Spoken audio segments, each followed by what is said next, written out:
60.000 gledatelja. Larsson potre 97. iz obiteljskih razloga vratio se u Škotsku, 4 godine, jedna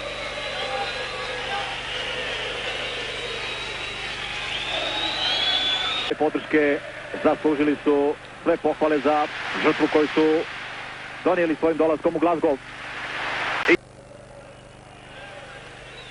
Rukavina, Blinker s leđa, ruši Rukavinu i Aranda pokazuje da je to samo lopta za puta.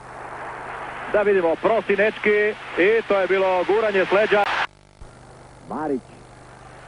Marićevo trojice već igrača u njegovoj blizini. Jeličić. Nema nikoga pred vratima osim Marka Viduke, ali 30 proigravanje, teške situacije. Prosinečki. Nova dobra situacija, Prosinečki još može ući u sredinu i pucati, Prosinečki, to je to. Teškom mukom zaustavlja Jonathan Gold. Treći udarac iz kutavcima Celtica, ali na našu žalost još uvijek nema pogodaka.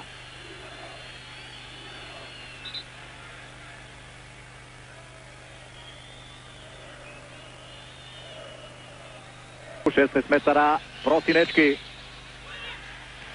Viduka, ali zasmetao je Ripper i Bradbak. Samo za Šimića.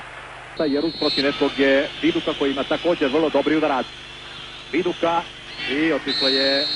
Nisu bili tako glasni ni izlizane navijači škotskog sastava kao što se to najavljivalo, iako je, kažem, ugođaj zaista prekrasan.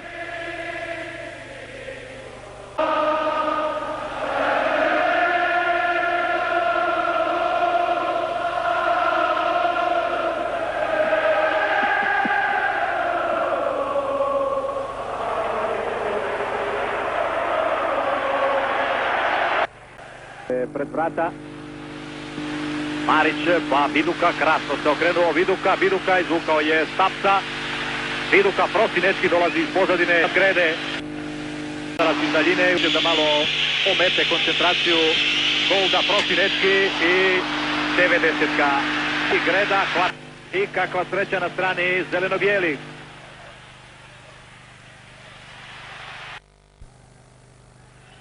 Evo tog udarca za kojim ćemo